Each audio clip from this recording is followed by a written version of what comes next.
Good morning, Madam Chair. David Chan, Bureau of Sanitation.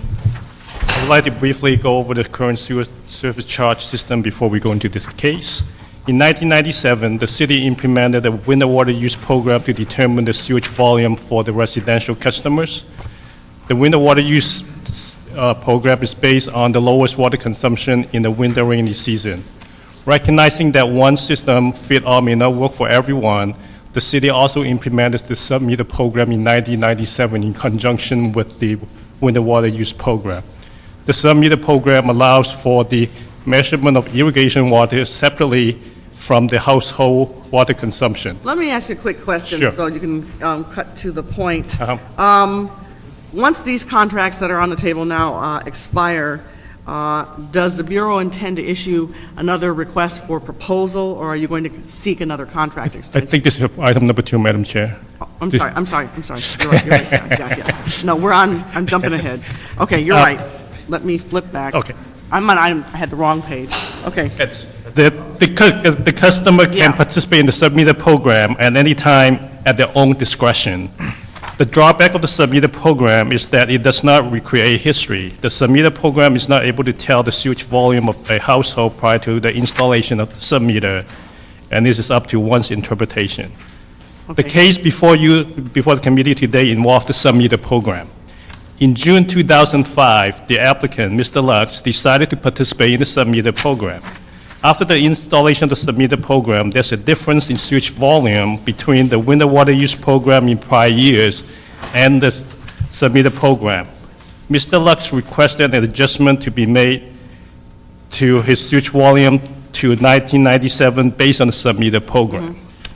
The city attorney office advised the Board of Public Works that the board could grant an adjustment if the board agreed that the sub-meter program's sewage volume is more representative than the winter water use program. However, the adjustment period granted should be limited to 1 year from the time of the sub-meter install due to the statute of limitation. Okay. The board granted 1-year adjustment to Mr. Lux, and Mr. Lux would like to have the adjustment to be granted to 1997. And that's the summary of the case. Okay, thank you. Is there a city attorney here on this matter? Mr. Keith Prisker should be here, Okay. he's not here yet. Why don't we hold this one, because I'm really not sure how we make a determination on this one way or the other. Sure. I'd like to get an opinion from him. So we will hold 2 till Mr. Would you mind calling him if you can see if you can make sure he's on his way? Yes. And then let's jump over to 3. Item number 3, CAO and BOS report requesting authority to execute contract extensions for existing private waste hauler agreements that service the Clark's facility. Now you know what my question was.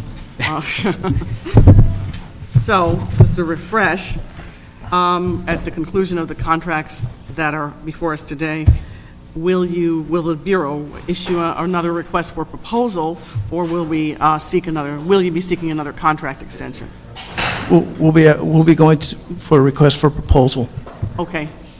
Okay, good. And then how will this RFP be more, expansive or inclusive or different from prior manner in which you've administered the other previous RFPs to get responses to do contracts? Well, there'll have to be serious considerations by... Say your name. My name is Javier Polanco with the Bureau of Sanitation Solid Resources Program.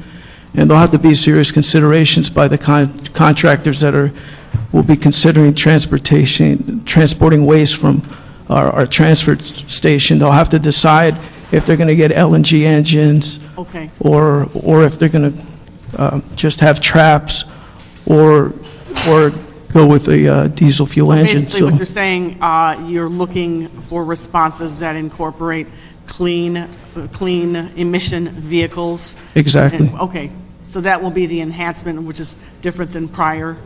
That's correct. Okay. Did you have anything else you wanted to add to that?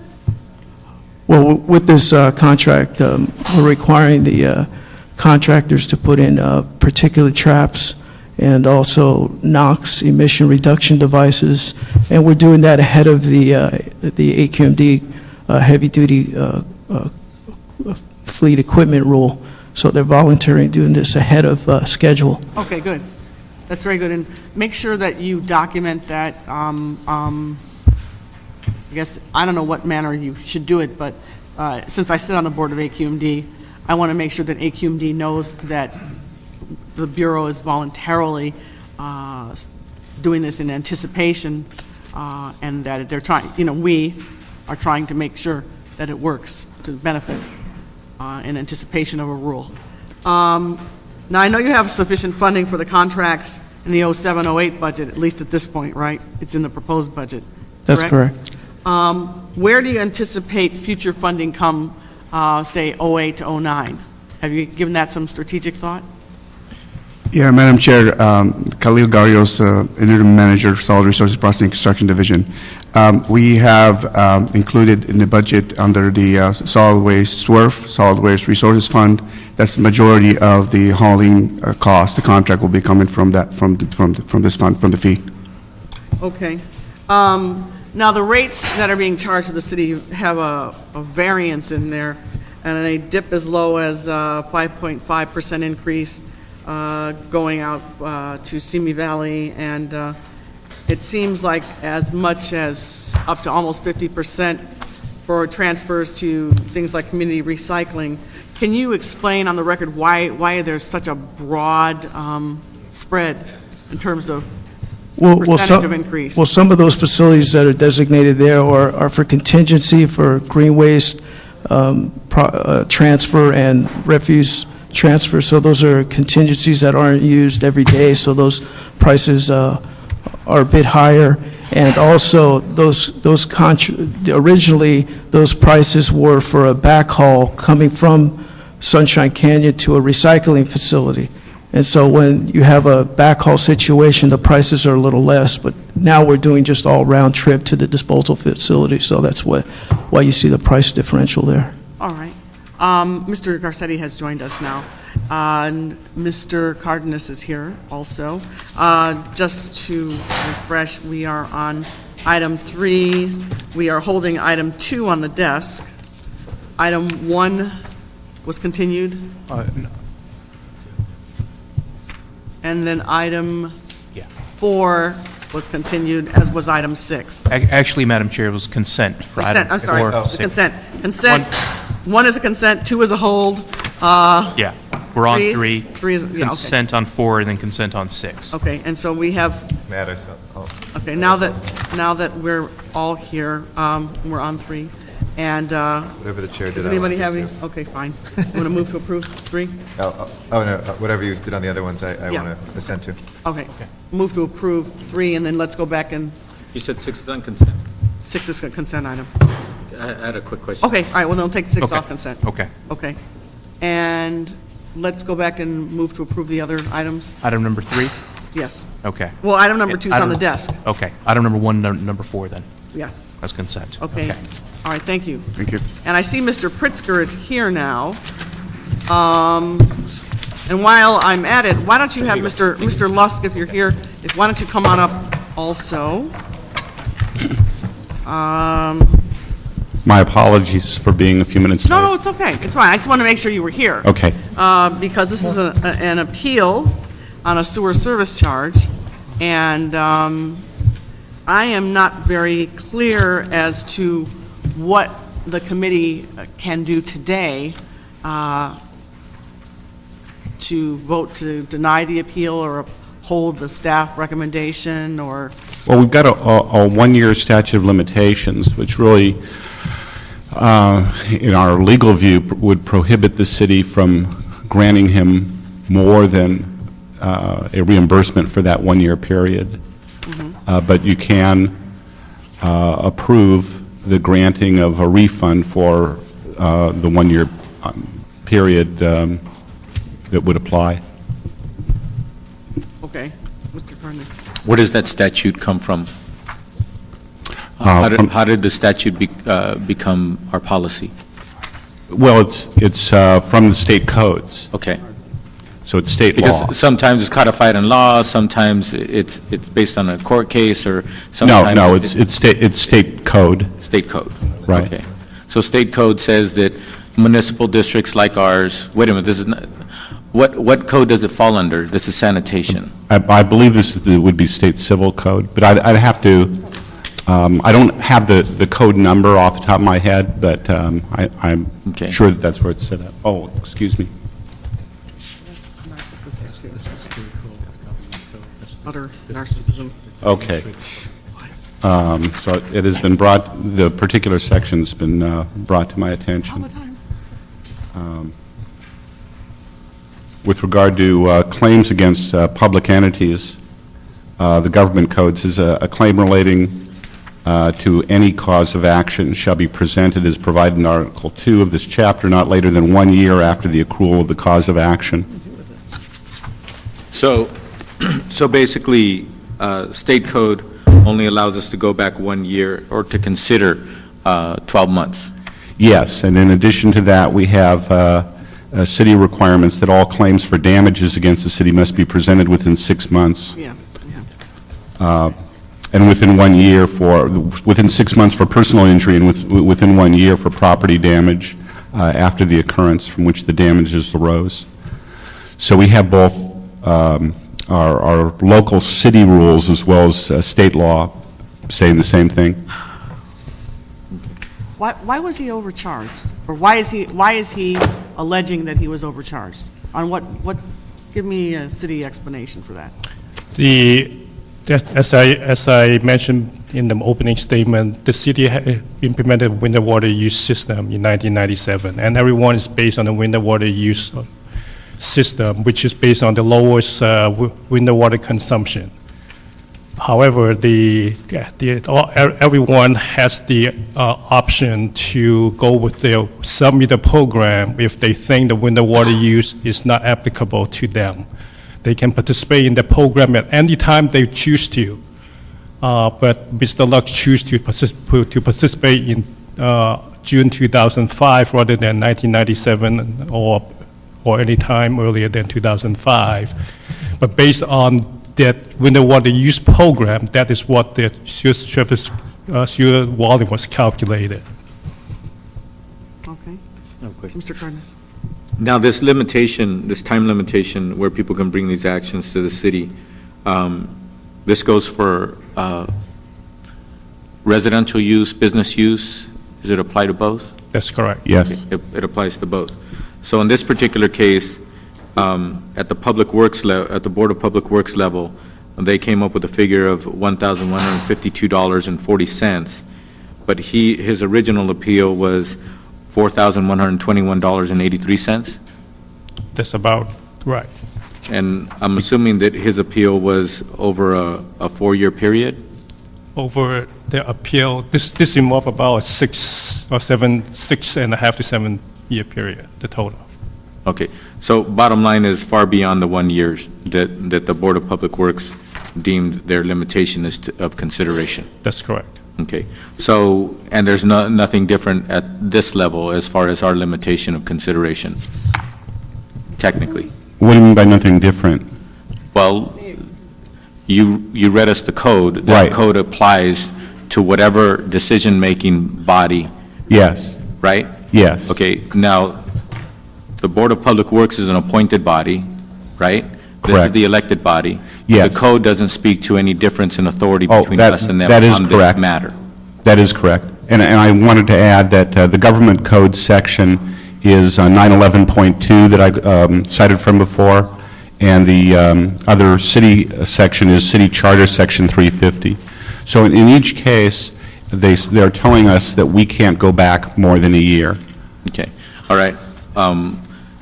Madam Chair, I guess if we could hear from the person Yeah, appealing I'd like this. to hear from him. And then let me just put this very clearly on the table. They agreed, the commission agreed that he was entitled to an adjustment, and the only thing that's at issue here is The amount? how the amount, or the difference between what they agreed to and what he is seeking. Is that correct? It's the time limitation, whether it's 1 year or Yes. 2 No, I years. understand, Which but adds to an amount of Right. dollar. Yes, amount, it goes into the calculation of the overall amount. That's correct. So regardless of the timing on it, if we said today, oh, yeah, let's give him $5,000, we could do that too. Is that correct, Keith? Well, I would see a problem with doing that, because I would see it as a possible gift of public funds. Okay. Because we know that if he, what the government code is saying is if he sued, he couldn't get more than the amount we're offering to give him now. Right, because the staff report recommends that, he is get an adjustment in the amount of $1,152.40, and obviously he's here because he seeks more. Right. Okay. And you're saying, based on your legal interpretation, that because of the time limitation as to how far you can go back to make an adjustment, we would be, from our perspective, the city perspective, prohibited from giving him more based on calculation as it relates to time Correct. frame. Correct. Is that correct? Yes. Okay. All right, Mr. Lusk, if you would, since you're the only speaker here, why don't we just give him 3 minutes? Good morning. The issue here was an ongoing overcharge over a period of multiple years. The amount of money here I've been requesting was only representative of 4.5 years of billings I actually still have in my records. I can't go past that because those have all been thrown away. My contention is this has been going on for a lot of years. The reason why we did not immediately go to the sewer service charge is because at one point they were charging for the entire year calculation, and just about the time we were realizing that looked a little skewed because we have a very large piece of property, half acre we own, a little bit more the city property that we maintain. And subject to the new rating of winter use, we thought, well, we'll see how that goes. To make it as short as possible, they were kind enough to return $1,100, $1,152, whatever it was. It was put against my water bill now, and I have a credit, and I appreciate that. But the billings were coming in at approximately $190 every 2-month billing.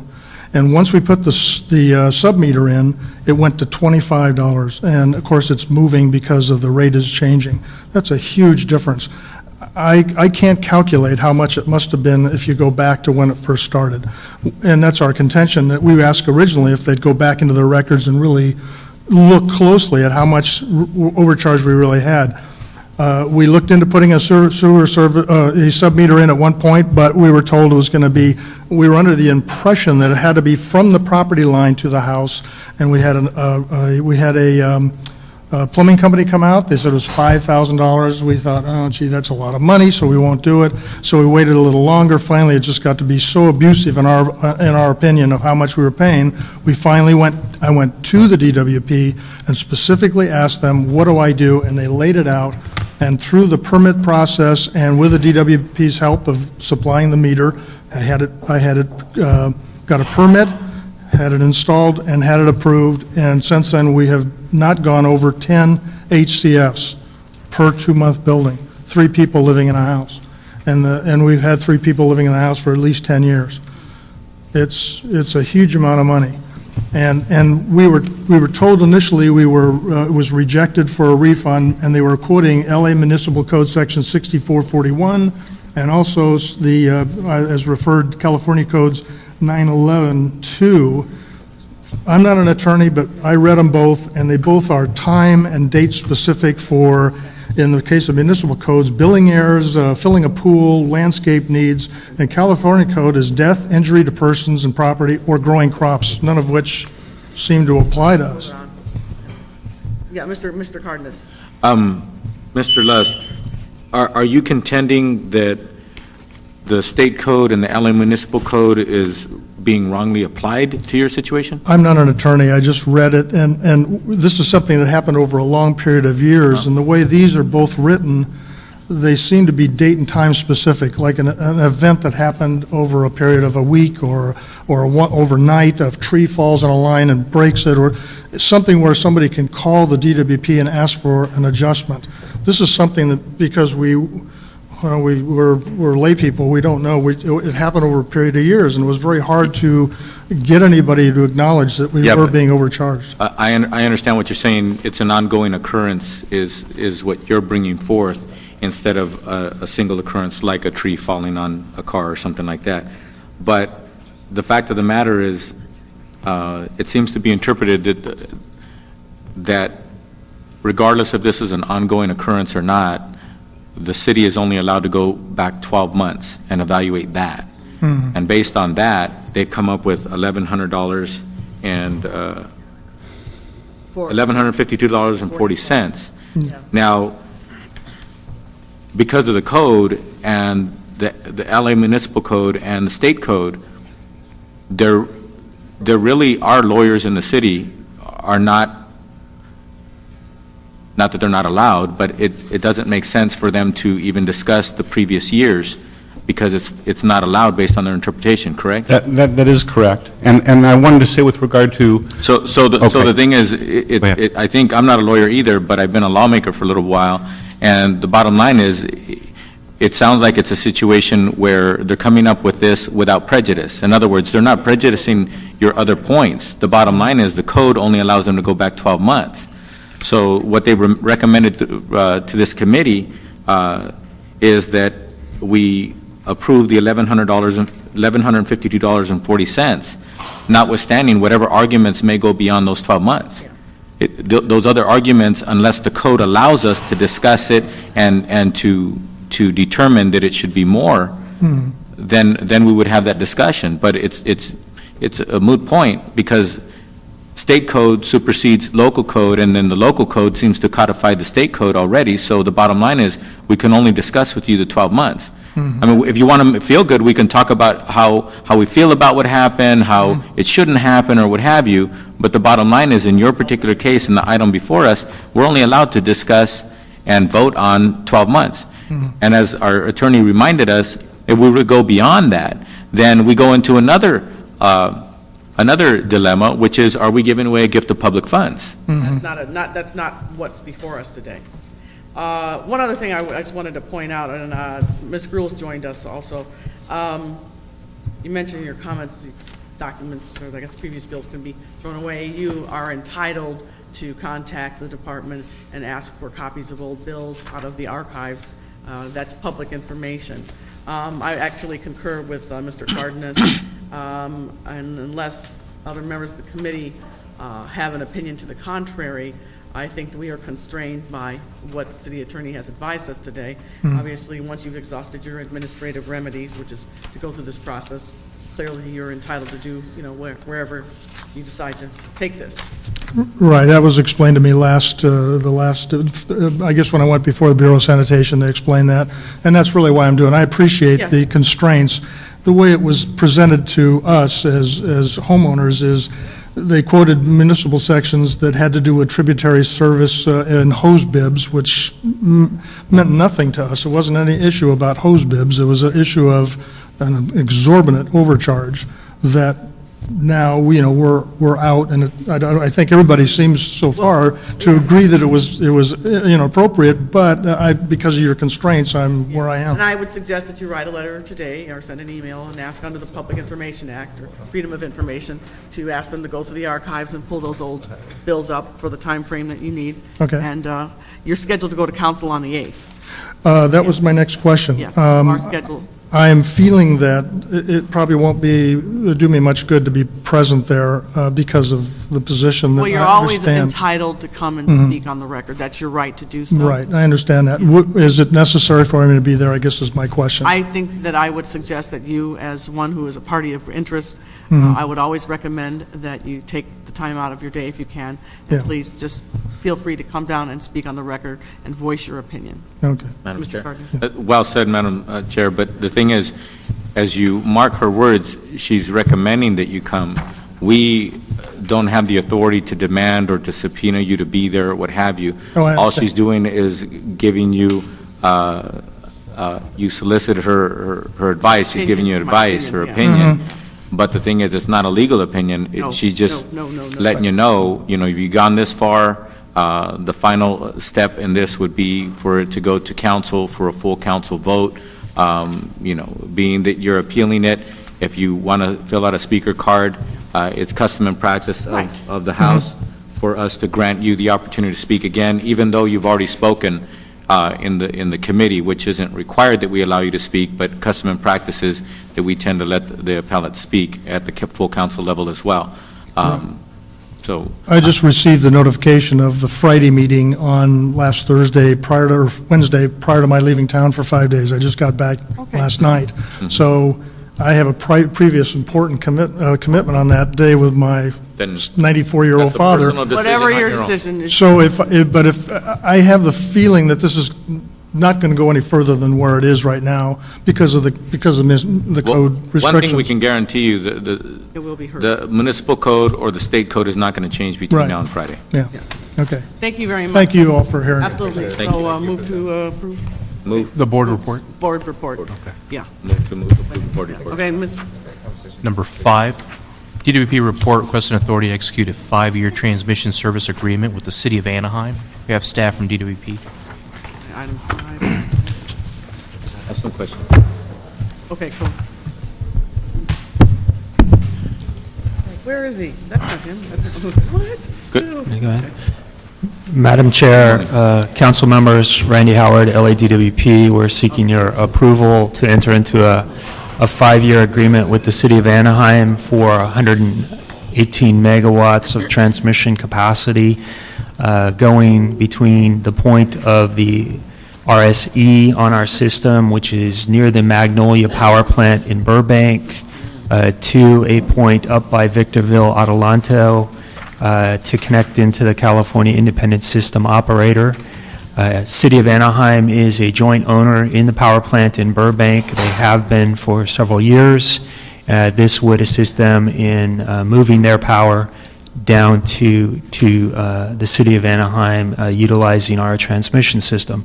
This is what we would consider a displacement contract, meaning that most all the flow of energy flows into the city on these transmission lines, not the other way. This is an opposite direction, so it's displacement. In reality, we will take their power inside the city boundaries, and in lieu, we will send our power that was coming in otherwise into the city down to the City of Anaheim of equal proportions.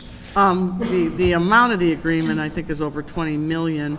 And is that comparable in dollar figure to contracts of this magnitude? Is this competitively priced? Our transmission, our excess transmission, due to Federal Energy Regulatory Commission requirements, we post all of our excess transmission every day on what we call the Oasis, which is like an eBay of transmission for the West. We have those prices that are developed and have been approved by both board and council. This is a discount off of those prices, but those prices are more for a real-time transaction. This is a 5-year commitment in an opposite flow direction, so we felt that the discount was justified. Mr. Cardenas? Give me a relative difference between a real-time transaction and a long-term transaction like this. A real-time Cost. What we charge. This is 20% less. 20% less. That's correct. Okay. But again, those are typically in duration of a day or multiple days, but not of a 5-year duration. So I have a couple questions. How much of our capacity on that line are we assigning over to them, capacity-wise? Within the city up to Lugo, we own 100% of that capacity coming in, and so this would be, again, this isn't actually a flow, so we're not giving up capacity. We will still be able to bring in our full share into the city boundaries. Displacement, again, would be we're just going to accept their energy and give them our energy up at that point. So we're bringing power down from IPP to Victorville, Lugo area.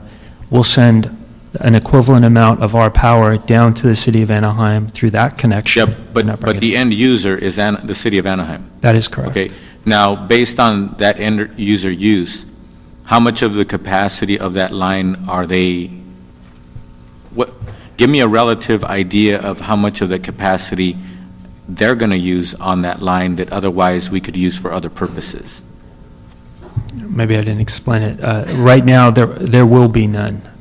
I'm sorry, what? There will be none. We will still have full use of our transmission line. Okay, we still have full use of our transmission line. That's correct. But we're giving them the opportunity to get on our line. We're giving them the opportunity to provide a firm path outside of the city of Burbank to the Lugo for energy. But in reality, we will just provide them with energy at Lugo and not actually flow that power up to Lugo. We will take the power in Burbank, the city of Burbank, at our RSE station. So we will take that power and we will provide them equivalent at a different place. Now, you have your finger down below and you have your finger up there. I actually brought a complicated map. but- And that distance right there, that last leg, it seems, or that piece of this transmission line, what normally happens in that geographic piece of line? The flow comes from outside of the city limits into the city, and that is the normal flow of electrons for the consumption of the citizens of Los Angeles. Right now, they're going to give another input into us at RSE from their Magnolia power plant capacity. And instead of flowing as much as we would normally flow in, we will send or divert some of our power to them up at the Lugo connection where we have power coming in.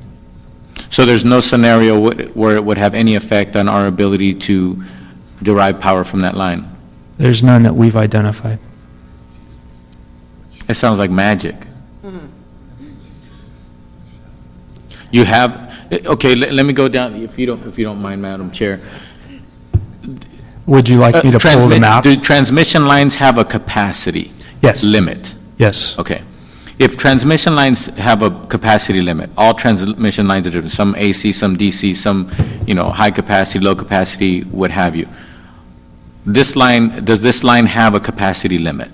Yes, the line would be rated at about 1,600 megawatts of capacity. 1,600 megawatts of capacity. Has anybody at DWP done a calculation of how much of that capacity is going to be taken up or is going to be dedicated, or whatever term you internally use for this transaction where they're going to give us $22 million?